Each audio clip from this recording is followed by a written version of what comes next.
merci d'être là. Cette étude se fonde essentiellement sur l'exploration et l'analyse d'un corpus d'archives diplomatiques allemandes et françaises, ainsi que sur les archives de hauts fonctionnaires de la social-démocratie allemande que j'ai eu l'occasion d'analyser auprès de la fondation Friedrich-Ebert-Stiftung à Bonn. Elle couvre la période des accords de Paris 1955 au traité de l'Élysée 1963 et celle des accords d'Évian. La politique de soutien pratiquée en Allemagne fédérale à l'égard de la Fédération de France du Front de libération nationale de 1956 à 1962 et les implications qu'elle provoque sur l'évolution des rapports franco-allemands sont donc étudiées dans le contexte de la guerre froide, de la décolonisation et de la construction de l'Europe. Je me suis efforcée dans ce travail de révéler surtout la trame complexe qui sous-tend les rapports de pouvoir et les conflits d'intérêts qui opposent des stratégies institutionnelles à des logiques de groupes de pression. Il n'y a pas de politique d'État uniformisée, lisse, linéaire, d'aucun côté, ni du côté de la RFA, ni de la RDA, ni du côté des Algériens, et encore moins sous la 4e République ou sous la 5e République. Soucieuse d'éviter de faire double emploi avec des études déjà effectuées sur le sujet, animée par le souci d'appréhender au-delà du miroir d'autres questions plus complexes dont certains documents étaient porteurs d'indices, j'ai délibérément privilégié l'exploitation des archives diplomatiques réservées qui sont obtenues par dérogation, sans trop savoir pourquoi la plupart du temps. Incomplets et encombrants, ces documents finissent par leur présence d'autres vides à combler et posent la question de leur emploi et de leur réajustement pour rendre possible une narration du réel. L'enregistrement et l'édition des documents officiels, imprimés, accessibles dans les salles de lecture, offrent par ailleurs une version sélective et diplomatiquement correcte qui ne m'arrangeait pas, qui ne me confortait pas. Cette documentation officielle renseigne alors sur le mode de fonctionnement des administrations concernées ainsi que sur leur fabrication de l'histoire. Mais celle autorisée, celle que j'ai obtenue par dérogation, m'a aussi posé question. Je me suis demandé quelle histoire on me permettait, dans une certaine mesure, de fabriquer à mon tour. Alors, je vais traiter de quelques aspects très succincts de l'ouvrage qui vient d'être publié aux éditions Peter Lang à Berne, qui couvre un spectre important de questions, y compris les accords d'Évian et leur incidence sur le pacte, le traité de l'Atlantique Nord, qui est un des derniers chapitres et qui traite de toute autre histoire. Je reviens donc essentiellement dans mon intervention sur la politique extérieure de l'Allemagne fédérale à l'égard du FLN, sur celle de la social-démocratie, que je considère comme une politique extérieure parallèle et complémentaire officieuse. Elle va agir sur le terrain là où le gouvernement fédéral, par pragmatisme, par prudence et par prudence par rapport aux partenaires allemands avec lequel la réconciliation est très difficile. La social-démocratie, elle, sur le terrain, va appliquer effectivement une politique extérieure que l'on définit en allemand comme eine Nebenaußenpolitik, une politique extérieure parallèle et complémentaire. En 1955, les autorités fédérales ont rétabli les relations diplomatiques avec l'Union soviétique. Elles appliquent la doctrine Hallstein et ne souhaitent pas prendre officiellement position en faveur d'une Algérie française, car elles craignent de voir les pays non alignés, les États africains et arabes, rejoindre l'Union soviétique et reconnaître la RDA. L'aspiration à la réunification allemande et l'inquiétude de voir les forces alliées britanniques et américaines se désengager de l'Europe occidentale, accrues par celle d'une hégémonie soviétique sur le flanc sud de l'Europe, induisent les dirigeants allemands à développer des stratégies de consolidation de la construction européenne et d'élargissement de leur sphère d'influence dans le monde. Ils optent pour une neutralité pragmatique à l'égard des autorités françaises et de laisser faire face aux actions du FLN installées sur leur territoire au cours de l'année 1957.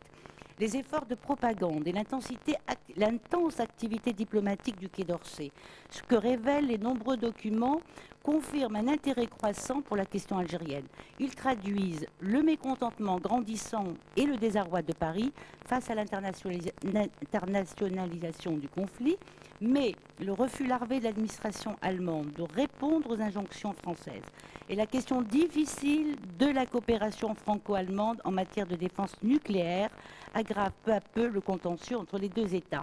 Le gouvernement français n'a de cesse de faire participer le gouvernement fédéral à la fabrication de la bombe atomique. Donc c'est aussi un des aspects que je traite, que je développe dans cet ouvrage-là. Les documents et les témoignages, puisque j'ai aussi rencontré des hommes politiques allemands et algériens, le confirment. C'est sous couvert diplomatique et discrètement que les interventions allemandes ont lieu et que les actions sont contrôlées. Et c'est donc dans ce cadre-là que l'on s'interroge aussi sur l'enjeu que pouvait représenter une Algérie indépendante pour la République fédérale d'Allemagne, sur les motivations et les perspectives des hommes politiques allemands au tournant des années 60 face aux réactions et aux interventions de l'État français. Quelle signification avait alors la politique allemande officielle dans la caractéristique principale semblait être celle de la réserve?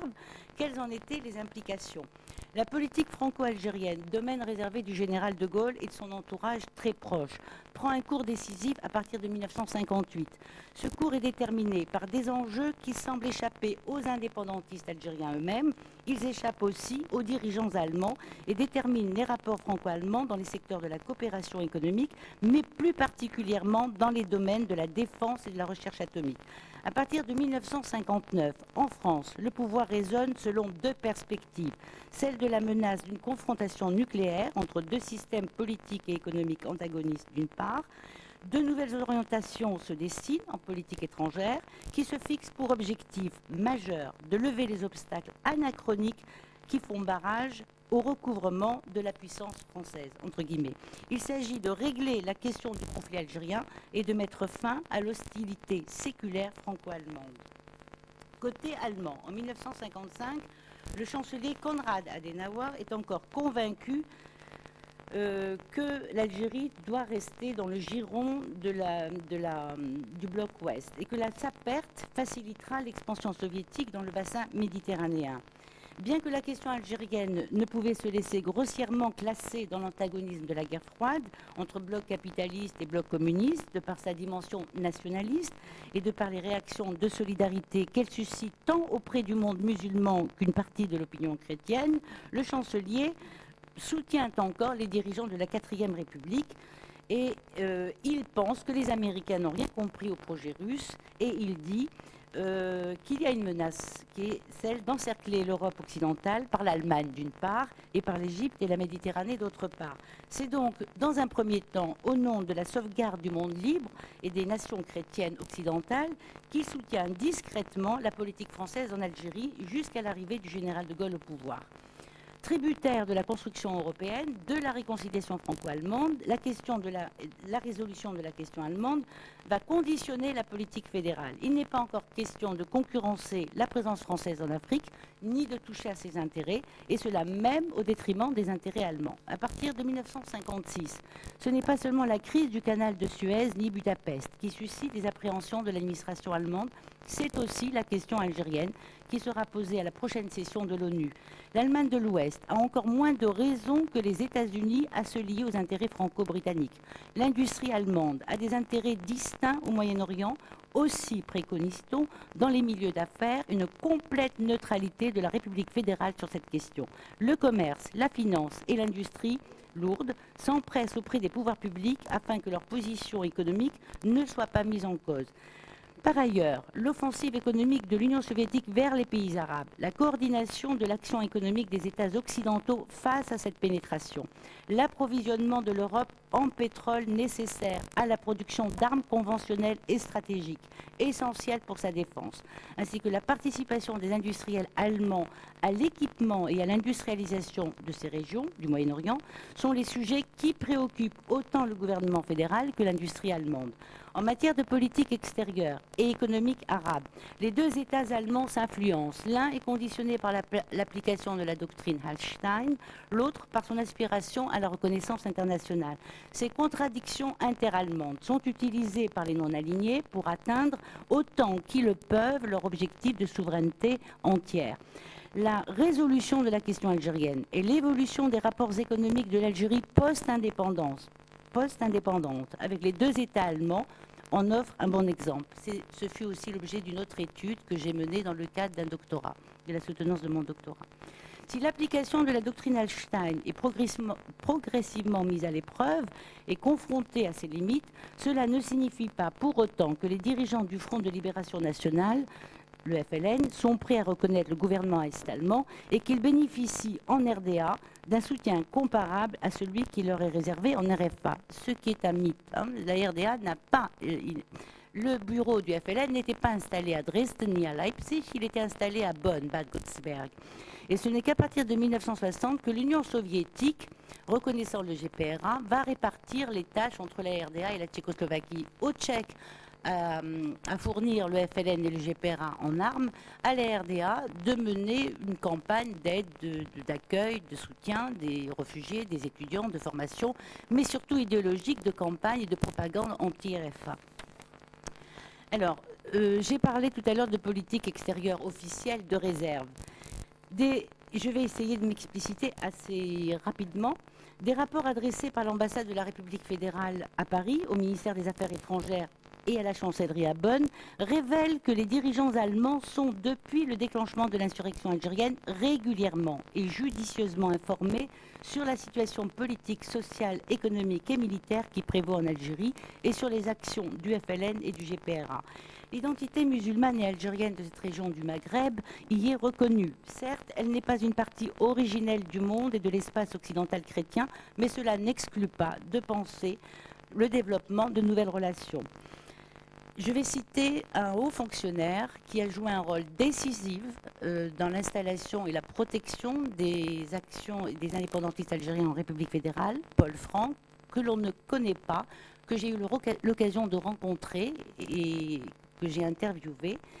La guerre coloniale, je cite, « La guerre coloniale perturbait également les autres voisins européens. Nous étions d'avis que l'on ne pouvait pas contester le droit à l'indépendance revendiqué par les Algériens. La politique de ceux qui voulaient conserver l'Algérie française nous inquiétait. Or, ces derniers revenaient au pouvoir avec l'élection de la nouvelle Assemblée nationale. Celle en zigzag, menée par le général de Gaulle, a inutilement prolongé la guerre. La conscience allemande de la reconnaissance du droit des peuples à l'autodétermination est précoce et sans ambiguïté, reflet de l'évolution des positions gouvernementales et de l'opinion publique, de la société allemande. La presse allemande critique l'aveuglement des hommes politiques français face aux nouvelles réalités historiques. On souhaiterait voir la France consacrer plutôt ses forces à la construction et à la défense de l'Europe occidentale que de les investir dans une politique d'une Union française en voie de disparition. Un consensus allemand s'affirme sans équivoque à ce propos. L'absence de perspective de négociation de paix, la poursuite de la guerre, la pratique de la torture et les condamnations à mort, la chasse à l'homme orchestrée par les services secrets français, les actes criminels de la main rouge favorisent l'accueil et l'installation de militants du FLN sur le territoire ouest-allemand. Cette question pose problème. Elle est débattue en République fédérale d'Allemagne dès 1957, sans jamais faire allusion à l'Algérie, se référant à la Convention des droits de l'homme de 1950, ainsi qu'à la Constitution, à la loi fondamentale de la République fédérale d'Allemagne. Bonn pose le problème sur un terrain strictement juridique. Les dirigeants allemands évitent ainsi d'alimenter des controverses pénibles avec le gouvernement français et ceux qui, en France, accusent la RFA d'abriter des terroristes, entre guillemets. En février 1958, les Affaires étrangères fédérales, en collaboration avec le ministère fédéral de l'Intérieur, communique des indications à la presse et au gouvernement des Länder et précise la situation de droit telle qu'elle résulte de la Grundgesetz, de la loi fondamentale, de la Constitution, conformément à l'article 16. Le point de savoir s'il s'agit effectivement de poursuites d'ordre politique doit être déterminé par les autorités administratives et judiciaires allemandes compétentes, c'est-à-dire des Länder. Cela échappe au gouvernement fédéral. Et c'est ce que Paris ne comprend pas. Cette attitude officielle facilite à partir de septembre 1958 l'installation de plusieurs centres d'activité de la Fédération du FLN de France du FLN en RFA, où son action s'exerce jusqu'à la signature du cessez-le-feu, le 18 mars 1962, dans des domaines divers, information et mobilisation de l'opinion publique, de sympathisants, recrutement de militants et d'étudiants algériens, achat et transport d'armes, convoiement et placement de fonds, recueil des cotisations et d'autres fonds qui assurent le financement de l'organisation et de la guerre d'indépendance, accueil et hébergement des militants du front qui fuient les poursuites des services de police français. En leur âme et conscience, parfois par idéalisme, des femmes et des hommes agissent au-delà des clivages traditionnels gauche-droite. Des personnalités s'engagent, dont Paul Frank et Hans-Jürgen Wischnewski, le jeune député social-démocrate. Convaincus du non-sens colonial, elles interviennent légalement et ou en parallèle de la politique officielle menée par l'équipe gouvernementale du chancelier Konrad Adenauer, dans le cadre constitutionnel de la loi fondamentale ou des orientations politiques définies par les programmes de leur parti qui servent de référence et parfois de parapluie en la matière. On assiste au développement de stratégies originales à une répartition des tâches à géométrie variable qui se déroule au fur et à mesure que la guerre s'intensifie et se pense sous les pressions et dans l'urgence des priorités fédérales et internationales. Des rôles et des missions se distribuent entre la coalition gouvernementale CDU, CSU, FDP et l'opposition social-démocrate, entre le Bundestag, le Parlement, et le ministère des Affaires étrangères, l'Auswärtiges Amt, certaines ambassades, les ministères de l'Intérieur, de la Justice et les institutions régionales des Länder, d'une part, et d'autre part, entre elles et la société civile. Les représentants du gouvernement fédéral en poste à l'étranger établissent et entretiennent des contacts officieux avec les représentants du GPRA. C'est sous le couvert des actions de la Croix-Rouge et du Croissant-Rouge algérien qu'une aide financière et matérielle est assurée au FLN par le biais des missions diplomatiques fédérales en Afrique et dans certains États arabes, tandis que sont établis par l'entremise des responsables de la Ligue arabe et des ambassades marocaines et tunisiennes les premiers contacts avec les dirigeants nationalistes algériens à qui l'on autorise le passage et les courts séjours sur le territoire fédéral. Paul Frank, témoin particulier de cette histoire, haut fonctionnaire de l'État allemand, développe une pensée qui s'est traduite en actes politiques contestés et pouvant paraître contestables à une époque où peu d'hommes politiques et encore moins de hauts fonctionnaires osaient s'engager de façon aussi concrète dans la résolution de questions politiques graves, entre autres celle de l'indépendance algérienne. De 1958 à 1962, il agit en défenseur et protecteur des militants du FLN qui se réfugient et opèrent sur le territoire fédéral. Homme de l'ombre, Paul Frank intervient à l'échelon fédéral et diplomatique, à la périphérie de la politique extérieure allemande, mais toujours au sein et sous couvert des institutions, parfois à contre-courant du concept de politique extérieure développé par Konrad Adenauer. Je le cite, « Mon engagement pour le droit des Algériens au recouvrement de leur souveraineté ne répondait pas seulement à des motivations humanistes, mais également au souci de conserver intactes des perspectives de coopération après la guerre, car je ne doutais pas un seul instant de l'indépendance de l'Algérie. Il nous fallait préserver nos futurs partenaires. Ce sont bien 3000 militants du FLN que nous avons recensés en Allemagne fédérale. Je dis bien 3000 militants. Aussi longtemps que je me suis occupé des secteurs de l'Europe de l'Ouest et de l'Afrique du Nord au ministère des Affaires étrangères, jamais aucune extradition des membres du FLN n'eut lieu. Je m'y suis toujours opposé, car leur extradition aurait signifié leur mort. Cela ne fut pas tâche facile, car la considération à l'égard du voisin français avait la priorité. Mais nous ne pouvions pas non plus approuver la politique algérienne de M. Michel Debré et de ses gaullistes à 100% qui pensaient pouvoir prendre la République fédérale d'Allemagne en remorque. Le chancelier et les chrétiens démocrates observent une attitude distante, jouent la solidarité discursive avec le difficile voisin français, mais ils s'abstiennent aussi de réagir publiquement à ces récriminations. Soucieux de consolider et d'améliorer ses rapports avec l'État français, le gouvernement fédéral ne condamne pas les responsables politiques et militaires qui décident de rétablir l'ordre, mais il ne soutient pas publiquement la guerre coloniale. Bonn ne reconnaît aucune institution provisoire du futur État algérien, mais laisse agir l'opposition social-démocrate et les jeunes générations allemandes qui refusent la logique des guerres coloniales et qui ont bien du mal, par ailleurs, à tolérer l'occupation de l'Allemagne et sa division. Plus Plus préoccupante pour les autorités françaises sont l'attitude de l'action publique des jeunes socialistes et des syndicats relayés dans la société par les églises, les associations caritatives et les mouvements d'étudiants. Les actions vont donc se poursuivre et s'amplifier jusqu'à la signature des accords d'Évian. C'est là où les sociodémocrates interviennent et vont, eux, mener sur le terrain concrètement une véritable politique extérieure d'aide et d'accueil des indépendantistes algériens. Le responsable, la figure la plus importante est Hans-Jürgen Wischnewski, le député social-démocrate, qui va s'engager jusqu'après l'indépendance en faveur des relations algéro-allemandes et qui d'ailleurs vient de mourir et à qui je rends hommage aujourd'hui, qui est mort en février 2006 et qui 2005 et qui, sortant du coma pour quelques heures, trouve encore le moyen de demander si le FLN tient son congrès et où ils en sont durant leur congrès. C'est un peu étonnant et qui meurt sur ses derniers mots d'ailleurs. Voilà, alors je ne vais peut-être pas développer le tout puisque j'ai peu de temps.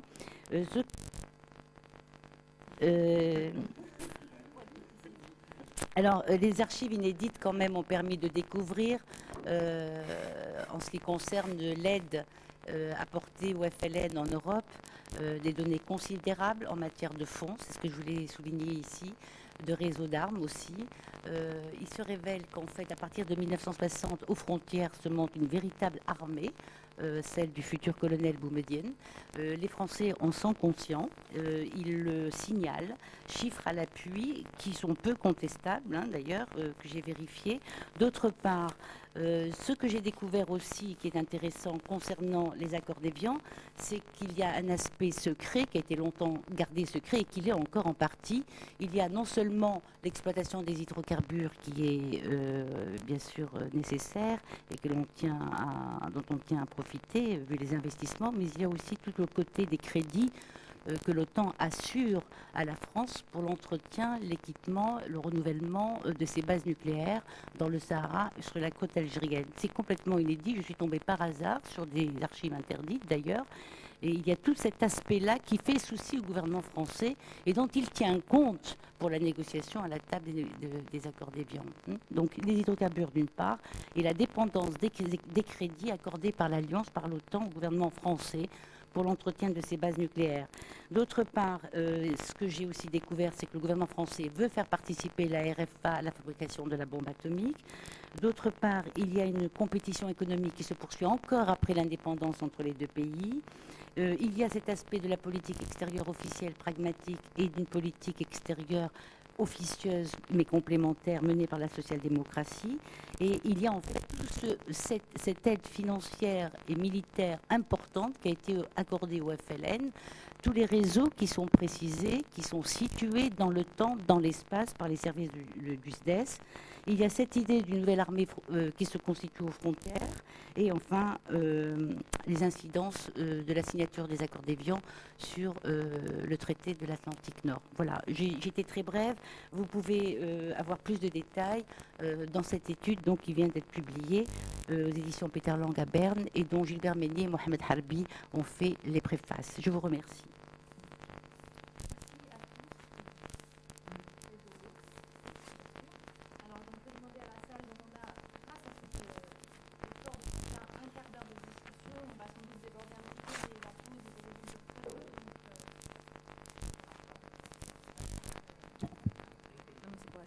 Donc je vais surtout demander à la salle de faire comme les intervenants, c'est-à-dire de poser des questions très courtes, de manière à ce qu'il puisse quand même y avoir un débat. Donc il faudrait un micro qui marche, ça serait mieux pour la salle, mais sinon vous allez aussi devoir vous déplacer là. Natalia, peut-être.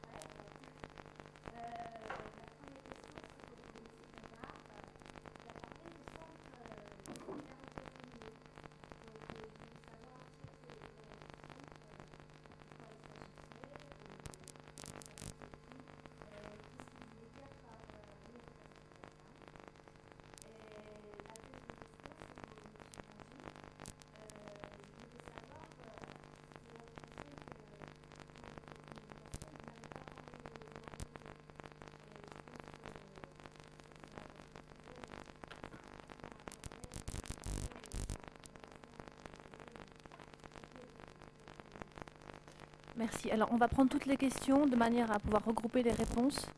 Donc, il y en avait déjà au moins 3.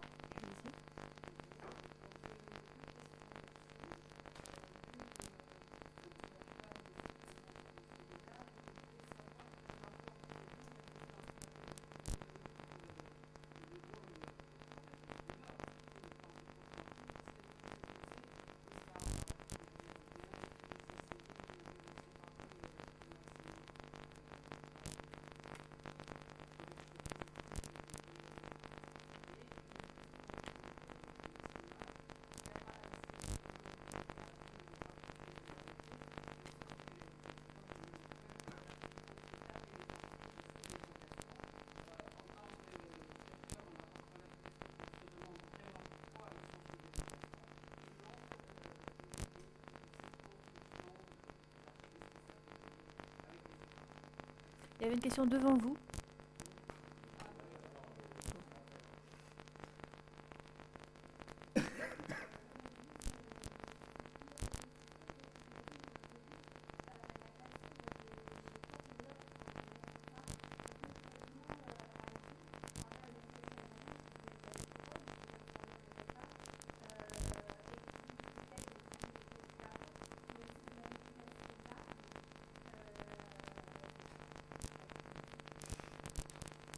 Encore 2 questions.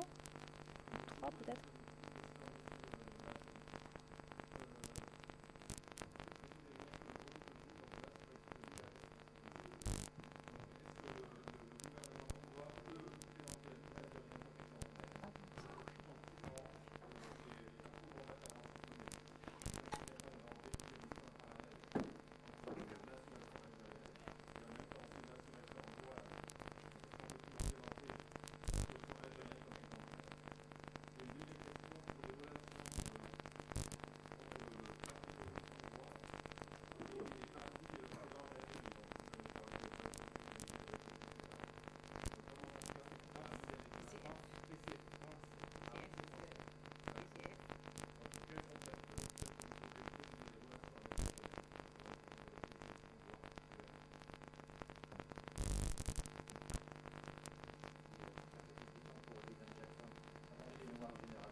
Dernière question. Si j'ai bien compris la communication de M. Léda sur Sahara, notamment sur tout ce qu'il nous a dit sur le forfait d'entité de la France avec l'OCRS, ça accréditerait, c'est une question de M. Jackson, ça accréditerait la deuxième hypothèse sur la stratégie de Gaulle, à savoir tout faire pour garder une Algérie intégrée. Voilà. Le lien entre les deux interventions. Merci. Alors, je vais continuer le rôle charmant de policier en vous disant que vous avez donc 5 minutes chacun pour répondre. Et à ce rythme-là, on sera peut-être à l'heure dans l'amphithéâtre pour la restitution des sessions. Donc, étant donné qu'on n'a que ce micro-là, on va commencer par ma voisine de gauche, puis peut-être le voisin d'ensuite et reprendre un temps de chaise. Oui, alors concernant l'utilisation, l'exploration des archives, dans cet ouvrage, j'ai par prudence, parce que mon histoire est une histoire fragmentée et inachevée, et quand on sort des archives, que ce soit à Berlin ou à Bonn ou à Paris, on est très modeste. Et on se dit qu'on n'a rien compris. Et qu'on on ne comprendra peut-être jamais rien. Peut-être. Hein. En tout cas, c'est fragmenté. Donc moi, j'ai eu accès à des archives par dérogation. On ne m'a jamais explicité pourquoi et comment. Et parfois, j'ai insisté et eu des dossiers qui sont vraiment interdits, qui me sont tombés sous le pupitre de la salle de lecture au Quai d'Orsay, sans savoir vraiment non plus comment. C'est au culot. Je demandais, je redemandais. Et il y a dû y avoir une confusion. Donc, c'est vraiment très arbitraire. Et il est vrai aussi que parfois, on se demande pourquoi elles sont interdites et réservées quand on les a sous les yeux, parce que cela ne remet en question ni la sécurité de personne, il n'y a plus de secret d'État, c'est déjà périmé, c'est déjà du passé. Oui, c'est vrai. Mais alors, je vous renvoie donc à cet ouvrage où il y a tout un chapitre consacré à la mise en histoire de l'archive diplomatique. J'explicite vraiment les difficultés, les possibilités et les limites de l'utilisation des archives. Et la prudence, l'extrême prudence. Par rapport au réseau d'armes, c'est fantastique ce qu'il y a eu comme trafic d'armes à cette époque-là. Le lieu important, c'est l'Allemagne fédérale. C'est le territoire le plus où passent les armes. Elles arrivent d'Europe centrale et elles sont acheminées vers l'Algérie via les pays arabes par Hambourg et Bremen. Ce n'est pas par hasard que Bouteflika et Boumedienne, pendant cette période-là, se rendent régulièrement dans ces lieux-là. Voilà. Donc il y a des chiffres aussi. Il y a tout un chapitre que je consacre aux filières de réseau, aux réseaux d'armes et de fonds. C'est impressionnant. Ce que j'ai pu découvrir, c'était des archives aussi interdites et que j'ai eu vraiment là, par un hasard heureux, quoi. Donc on m'a pas autorisé à les annexer, il y a des archives annexées, mais pas celles-là, mais on m'a autorisé à les exploiter. Donc vous avez tout le parcours de Tripoli jusqu'à Rabat, par l'Europe centrale. La plaque tournante, c'est l'Allemagne fédérale. Le plus grand port, c'est Hambourg. Les banques, c'est Francfort sur le Main. Et donc c'est un lieu de rencontre où les négociations ont lieu. Il y a, c'est ce que je disais, il n'y a pas qu'une politique d'État uniformisée, il y a un réseau incroyable de lobbies, de groupes, de liens personnels qui interviennent sans cesse et qui vont permettre que ces négociations, ces tractations, ces transports aient lieu. Et alors concernant le Sahara, le souci du gouvernement, le souci du général de Gaulle, ce n'était pas tant, d'ailleurs il y a des archives où c'est explicite, où Bernard Tricot explicite, donne des consignes en la matière.